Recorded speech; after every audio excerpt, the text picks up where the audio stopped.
Hi cooking lovers, welcome to our channel. ఈరోజు వీడియోలో బొబ్బరి పప్పుతో పూర్ణం బూరెలు చేస్తున్నానండి. మనం మామూలుగా ఎక్కువగా పచ్చెనగపప్పు పూర్ణంతో అలాగే ప్రసాదం బూరెలు చేస్తూ ఉంటాం కదా. ఈ బొబ్బరి పప్పు పూర్ణం బూరెలు కూడా బాగుంటాయి. ఈ బూరెలు కూడా ఒకసారి ట్రై చేయండి.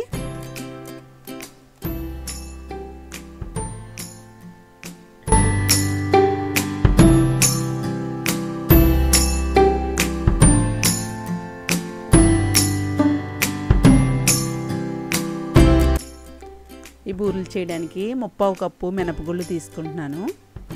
ఈ మినపగుళ్ళు ఒక బౌల్లో వేసుకుని శుభ్రంగా 2 సార్లు కడిగేసి మరలా మంచినీళ్ళు వేసుకుని 3 గంటల సేపు నానబెట్టుకోవాలి.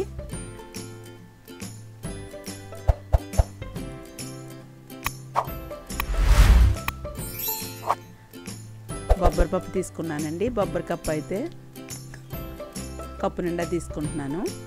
ఇది వేరొక స్టీల్ గిన్నెలో వేసుకుని ఈ బొబ్బరి పప్పును కూడా వాటర్ వేసి 3 గంటల సేపు నానబెట్టుకోవాలి.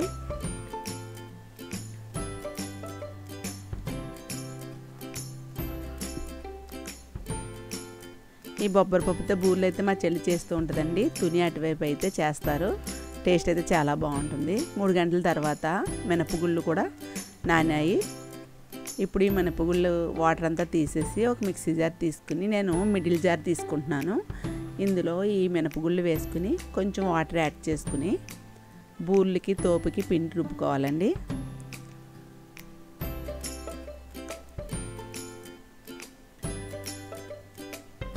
కొంచెం వాటర్ వేయాలి, ఎక్కువ వేస్తే మళ్ళీ పిండి లూజ్ అయిపోద్ది.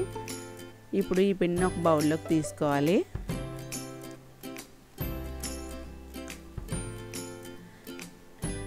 బొబ్బర్లతో కూడా చేస్తారండి. బొబ్బర్లను ఉడికించి అప్పుడు ఆ పిండితో చేస్తారు. ఇప్పుడైతే నేను ఆవిరి పట్టి ఇడ్లీలా వేసి చేస్తాను.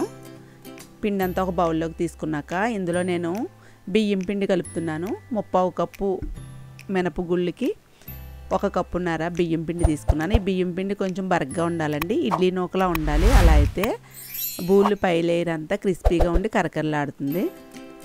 మనకి బూరెలు ఎంతసేపు ఉన్నా కూడా మెత్తబడకుండా క్రిస్పీగా ఉంటాయి. 1.5 కప్పు బియ్యం పిండి తీసుకుంటున్నాను. ఈ బియ్యం పిండిని కొంచెం బరగ్గా మిల్లి పట్టించుకోవాలండి ఇడ్లీ నూకలా. డైరెక్ట్గా మినపరుబ్బులో ఈ పిండిని కలిపేస్తే త్వరగా కలవదు, ఉండల కింద ఉంటుంది. అందుకని ఇందులో పప్పు రుబ్బిని మిక్సీ జార్లో వాటర్ వేసి కొంచెం ముద్దలా కలుపుకోవాలి. ఈ పిండిలో వాటర్ వేసి కలుపుకుని ఈ ముద్దని మినపరుబ్బులో వేసుకుంటే త్వరగా కలుస్తుందండి. మినపగుళ్ళు బియ్యంతో కూడా చేస్తారు. దానికంటే ఇలా ఒకసారి చేయండి. ఇలా చేస్తే బూరెలు పై లేయర్ అంతా క్రిస్పీగా ఉంటుంది, బాగుంటుంది కరకరలాడుతూనే. ఇప్పుడు కలిపిన ఈ ముద్దంతా కూడా ఈ మినప్పిండిలో వేసేసుకుని ఇందులోకి కొంచెం 1 టేబుల్ స్పూన్ బెల్లాన్ని కూడా వేసుకుంటే పైన లేయరు తీయగా ఉంటుందండి. బెల్లం వేయకపోతే టేస్ట్ ఉండదు. ఈ బెల్లం కూడా ఇందులో వేసేసుకుని ఒకసారి చేతితోటి బాగా కలుస్తుంది. కొద్దిగా ఉప్పు వేసుకుని టేస్ట్కి సరిపడా కలిపేసుకోవాలి. మొత్తం అంతా ఈ విధంగా కలుపుకుని మూత పెట్టి పక్కన పెట్టేసుకోవాలి. ఈ లోపల పూర్ణానికి రెడీ చేసే లోపల ఈ పిండి నానుతుందండి. ఈ బొబ్బరి పప్పుని 2-3 సార్లు శుభ్రంగా కడిగేసాను. కొంచెం ఏమన్నా పొట్టున్నా వచ్చేస్తే ఇప్పుడు మిక్సీ జార్లో ఈ పప్పుని వాటర్ రాకుండా వేసుకుని కొద్దిగా వాటర్ యాడ్ చేసి మొత్తం అంతా ఒకసారి వేసేసానండి. కొంచెం వాటర్ యాడ్ చేసి ఈ విధంగా మెత్తగా మిక్సీ పట్టుకోవాలి. ఇది కూడా వేరొక బౌల్లోకి తీసుకుని ఇప్పుడు ఇడ్లీ రేకులు తీసుకుని ఇడ్లీ రేకులకి కొంచెం ఆయిల్ రాసుకుని ఇడ్లీ పిండి ఏ విధంగా వేస్తామో అలా వేసి ఆవిరికి ఉడికించాలి. స్టవ్ మీద కొద్దిగా గిన్నెలో వాటర్ వేసి వాటర్ మరిగించిన తర్వాత ఈ ఇడ్లీ రేకులు వేసేసి మూత పెట్టి మీడియం ఫ్లేమ్లో ఉడికిస్తే ఇడ్లీలా ఉడికిపోతాయండి. ఇవి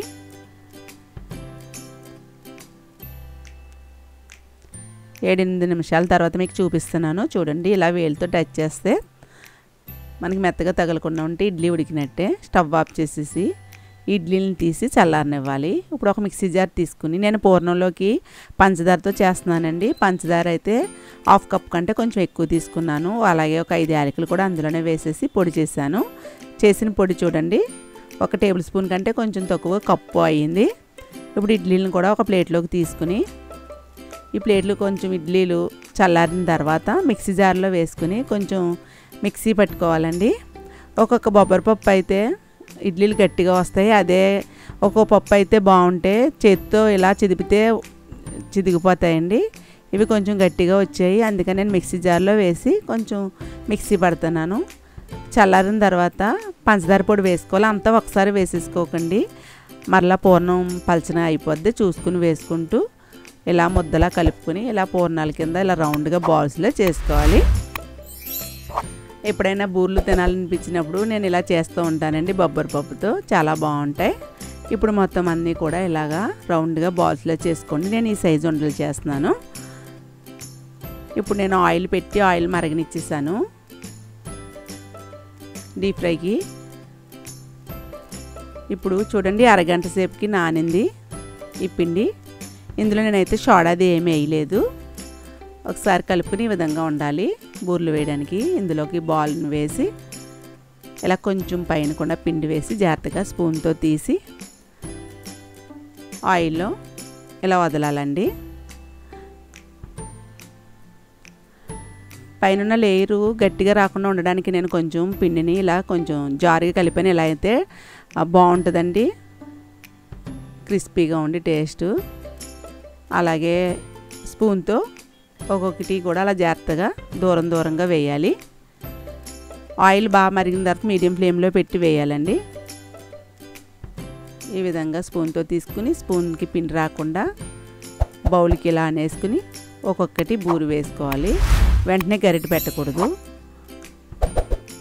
కొద్దిసేపు వేగిన తర్వాత రెండో వైపు కూడా తిప్పి గోల్డ్ కలర్ వచ్చిన తర్వాత ఈ బూరెల్ని ఒక ప్లేట్లోకి తీసేసుకోవడమేనండి. ఈ బూరెలు ఏమి చేదమండి, పచ్చెనగపప్పు బూరెల్లాగా. ఇప్పుడు మిగిలిన బాల్స్ని కూడా పిండిలో వేసుకుని స్పూన్తో అయితే ఈజీగా ఇచ్చండి. చేత్తో అలవాటు అయితే చేతితోటి వేసేయచ్చు.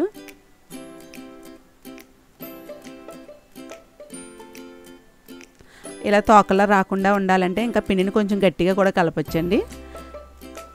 అలా గట్టిగా కలిపితే కొంచెం పై లేయర్ అయితే కొంచెం గట్టిగా ఉంటుంది. ఇలా కొంచెం జారు కలిపితే బాగుంటుంది.